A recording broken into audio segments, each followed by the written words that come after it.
Ah, vous êtes là? Vous êtes beaucoup à m'avoir envoyé plein de suggestions de films. Plein de films que vous voulez faire. Et bien vous savez quoi? Je vous ai écouté. Vous, mes abonnés, je vous ai fait faire un tirage au sort. Que voici. Et je vais tirer au sort directement le film qu'on va parler aujourd'hui. Ok? Alors le premier heureux élu, c'est Twilight. Et ben non, désolé, je connais pas très bien le film en plus. Et bon, Joker, on va mettre mon Joker là. Ah, on va prendre un autre film. Et Twilight, le doublon, le classico, hein. Bah non, toujours pas. Ça arrive. Apparemment, vous êtes beaucoup aimé Twilight parmi vous, hein. Ah, Crépuscule en anglais. Et ben ça fait quoi? Ça fait Twilight. Bah non, toujours pas. C'est quoi le problème? C'est quoi ça? Oui, c'est moi qui ai tout mis. Tu voulais pas en parler, j'ai un peu forcé. Quoi? Bah non, c'est mort, je parlerai pas de ça. En plus, de 1, je le connais pas. Bon les gars, installez-vous bien confortablement. Aujourd'hui, je vais faire des roues arrière sur le périph'. Vroom vroom, tut, on va parler de Fast 10. Les gars, installez-vous, prenez une limonade. Aujourd'hui, je vous parle de vampires et d'histoires d'amour. Nom de Zeus, aujourd'hui c'est Twilight. Quoi? T'es pas dans ma tête?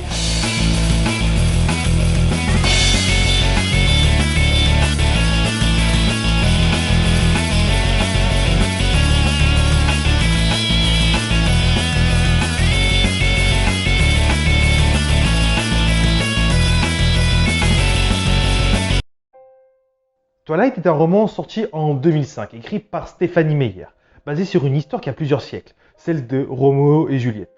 Bella déménage dans un nouveau petit village des États-Unis, arrive dans une nouvelle école et rencontre son camarade de classe Edward. Elle tombe directement amoureuse. Et je vous le donne en mille, Edward, eh ben c'est un vampire. Mais il se trouve aussi qu'en déménageant, elle tombe amoureuse aussi de son nouveau voisin, un Jacob, un loup-garou. Totalement logique. Avec plus de 100 millions de tomes vendus en France en 2010 et plus de 100 millions de tomes vendus dans le monde, on peut dire que c'est un best-seller.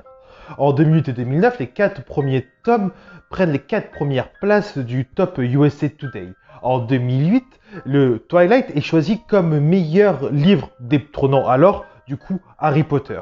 BBC News place Twilight dans les 100 livres les plus influents de notre génération. En 2007, Summit Entertainment a la drôle d'idée d'adapter le livre en film. Merci les amis, c'était Nom de Zeus. À tantôt! Attends. T'es allé un peu vite en besogne là, mon petit. Il y a une vraie histoire derrière, et il y a plein de rebondissements, c'est le film de toute une génération. Donc vas-y, je t'encourage, Nom de Zeus. Allez! Dans tous les cas, j'aime pas le film, je le connais pas et j'ai pas plus envie d'en parler que ça. En plus, j'ai même pas les DVD. Si, tu les as. Quoi? Regarde dans ta DVD Tech. Non, je les ai pas. Je sais très bien ce que j'ai dans ma DVD. Si, je les ai mis pour t'instruire. Mais qui tu es? Ta voix off. Bon, vu que monsieur ne veut pas le faire, je vais le faire moi. La genèse de ce film commence ici. Un script a été rédigé 6 mois avant la sortie du roman. Et rien à voir avec ce qu'on connaît. Bella devait être une championne de course, et le FBI chassait les vampires à l'aide de lunettes à vision nocturne sur des jet skis. Après que ce script fut refusé à de multiples reprises, Dieu merci, la société de production Summit a racheté les droits du livre en 2006. La pré-production a commencé en 2007 et Melissa Rosenberg a été embauchée pour produire le scénario.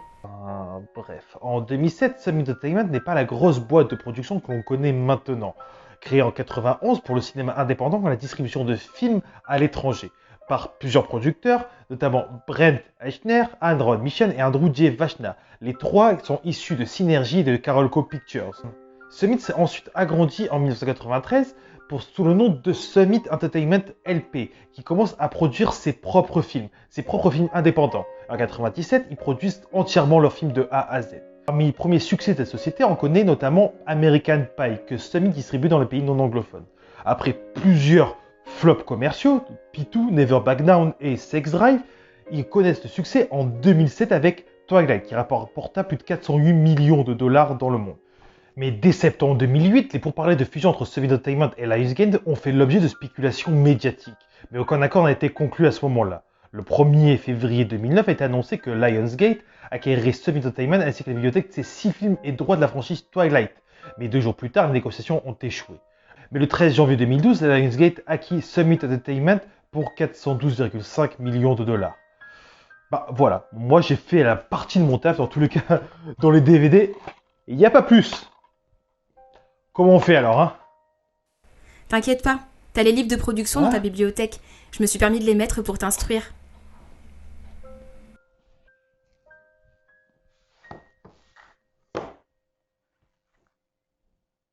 Mais, mais, mais c'est plus possible.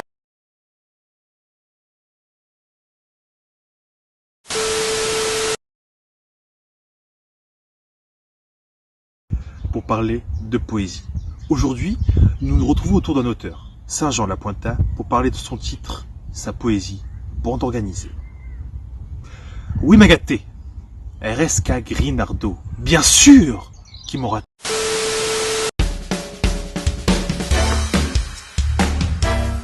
Bonjour à tous, je m'appelle Jean-Jacques Courbet et bienvenue dans votre émission Ça va peut-être vous arriver. Nous sommes en direct avec notre avocate.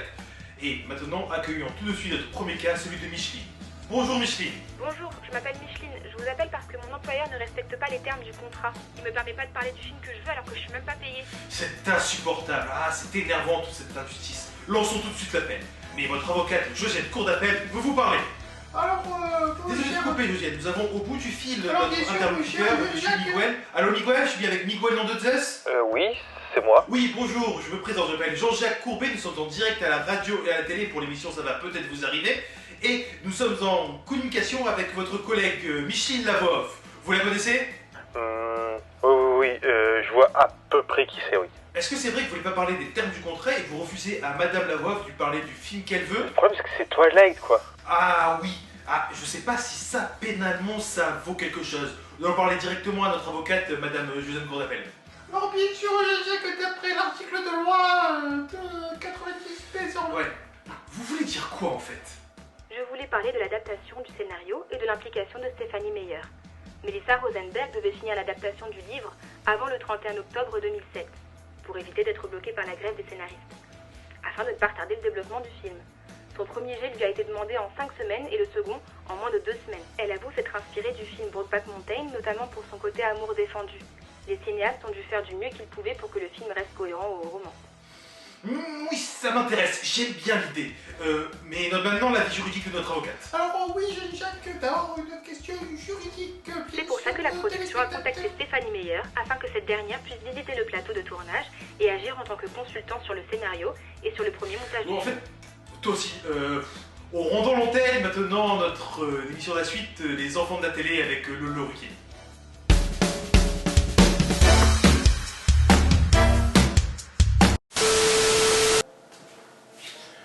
Bon, maintenant tu peux continuer parce que je sais que dans les acteurs, il y a Batman.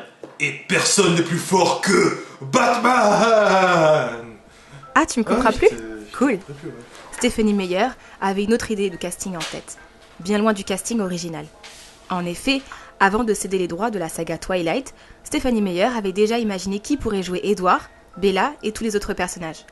Impossible d'imaginer d'autres personnes que Robert Pattinson et Kristen Stewart pour jouer Edward Cullen et Bella Swan. Pourtant, pour incarner le beau vampire, la romancière avait pensé à Henry Cavill, la star de Superman, Agents très spéciaux et The Witcher. Mais il avait été jugé trop vieux du haut de ses 24 ans. Pour Bella Swan, Stéphanie Meyer avait imaginé Emily Browning, star de Sucker Punch ou encore American Gods. L'écrivaine avait par ailleurs suggéré Tyler Posey, acteur de Teen Wolf et Scream, plutôt que Tyler Lautner pour incarner Jacob Black. Et puis dans les rôles secondaires, elle visualisait John C. Reilly en Charlie Swan plutôt que Billy Burke, puis Charlie Hunnam en Carlisle Cullen dont le rôle revient à Peter Facinelli. Rachel Leigh Cook en Alice, qui est campée finalement par Ashley Greene, et enfin John Stamos dans la peau du méchant vampire Laurent, Eddie Kategi. Attends, je me suis floué. Pas une seule faute à mentionner Batman. Bon bah, moi je vais me faire la cuisine, moi. Ok, allons-y, la partie la plus difficile, le tournage. Il a duré 44 jours, entre le 25 février et le 2 mai 2008. Toute l'équipe se réveillait à 6h et arrivait sur les lieux du tournage à 6h45. Le petit déjeuner était servi pendant l'habillage, les acteurs se dirigeaient ensuite dans l'atelier coiffure et maquillage et devaient attendre la caravane avant d'être appelés sur le plateau. Ah ouais, je me souviens de cette histoire-là.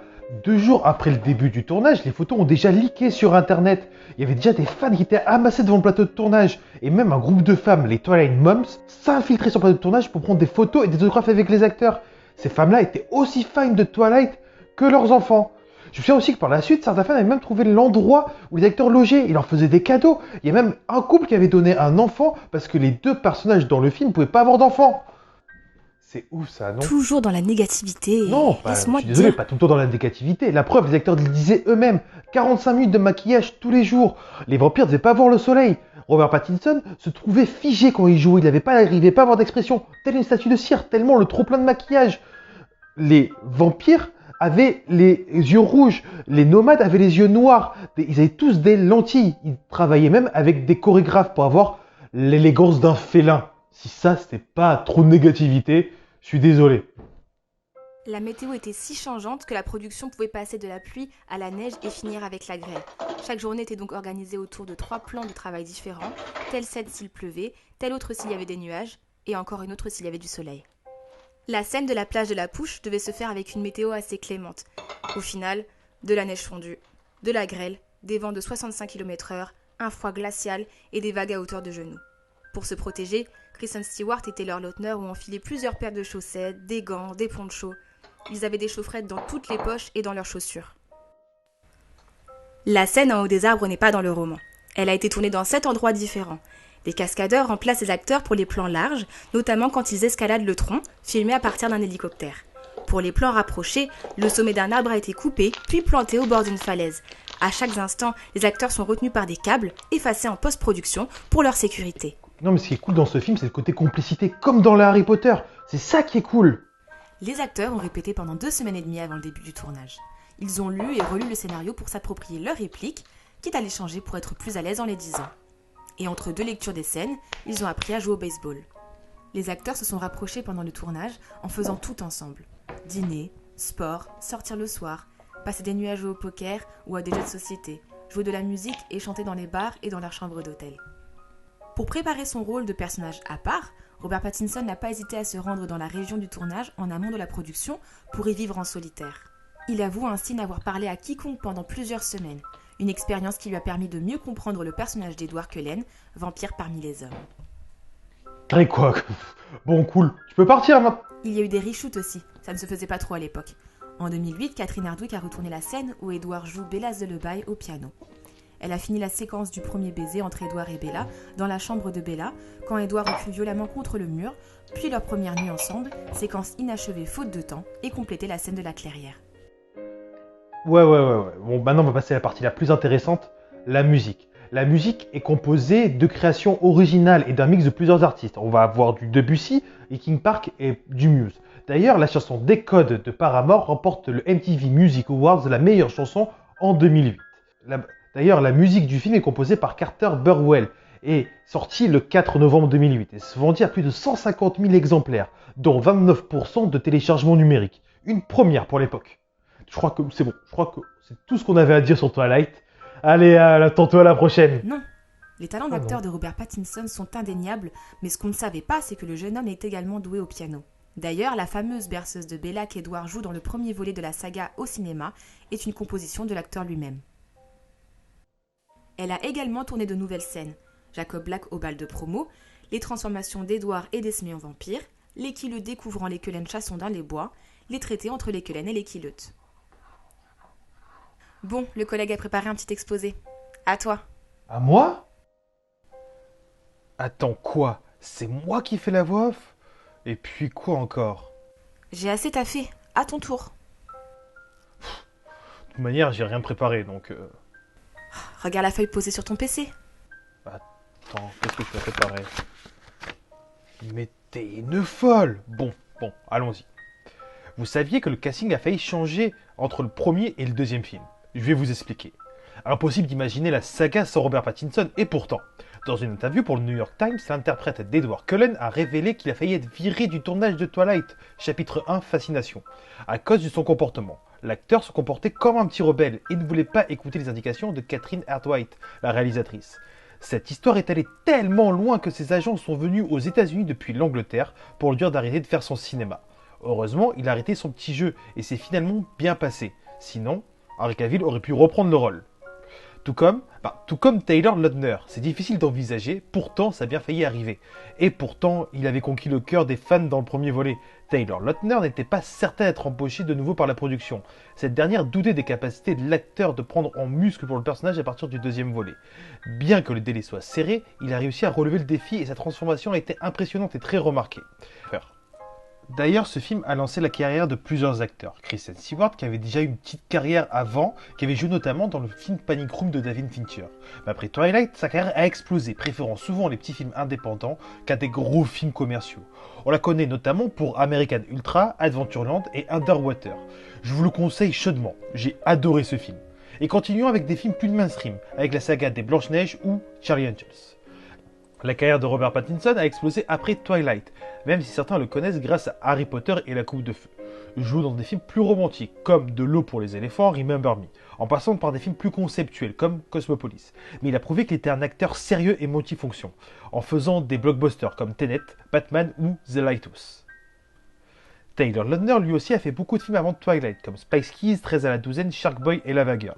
Mais a explosé avec le film et a enchaîné des gros blockbusters, Identité secrète et Tracer en l'occurrence. Mais s'est tourné vers la télévision avec de plusieurs séries, dont une que je vous conseille très chaudement, Cuckoo, disponible sur Netflix. Bon, maintenant passons à la conclusion. Je dois avouer que ce film-là est un pilier pour certaines générations. Il a su surfer avec brio sur la trace qu'avait laissée Harry Potter juste avant, et est devenu un film iconique pour une génération entière. Qu'on l'aime ou qu'on l'aime pas, ce film a révolutionné quelque part l'histoire du cinéma, a réussi à donner de l'attrait pour les films de vampires qui avaient disparu depuis au moins plus de 30 ans. D'ailleurs, le dernier film de vampire remonte à Dracula de Francis Ford Coppola, sorti en 92. Et La Société du Diable, sorti un petit peu plus tard, mais les deux sont fous des flops au box-office. D'ailleurs, c'est ouf de penser que Twilight, dans sa création, a une love story des Chemical Brothers, et le livre 50 nuances de Grey est une fanfiction de Twilight, qui est adapté en film et en livre. C'est quand même ouf de penser ça. Enfin, je trouve que même si je porte pas spécialement le film dans le cœur, qu'il a quand même révolutionné quelque part l'histoire du cinéma et l'histoire des sagas telles qu'on peut le faire maintenant. On est passé d'un petit film indépendant à une grosse machine commerciale. Comme quoi les films indépendants peuvent percer. À toi la voix off. T'as raison, c'est un film ancré pour une génération qui aborde des problèmes que peu d'œuvres contemporaines ont abordés, et j'ai pas honte de dire que c'est une saga qui m'a aidé à grandir et avancer, et vous dire que je suis fan, et je pense que ça s'est vu. Merci les gars de nous avoir suivis, merci pour tout. N'oubliez pas de liker, de partager, de commenter, et n'oubliez pas, nom de Zeus, vivez cinéma, à tantôt. Et cette fois-ci, c'est moi qui choisis la musique de fin. Bon, pour te froisser ta go. Et ça fait Zumba café ou carnaval. Je suis dans le 4x4 TNT, pisté par la banale. Nom de Dieu. Là tu forces, un peu trop. Pourtant tu forces, donc je te dis ciao. Trop de Warzone, trop de coca. Dans le lobby, trop de tocards. J'en fais partie, je crois que je vais me déconnecter. 100 balles dans la boutique, j'ai déconné. Où tu fais des games qui sont archi belles. Je bois mon seum comme un actimel. Je suis trop claqué, c'est pas légal. Mais je force encore, désolé Là gars. tu forces, un peu trop.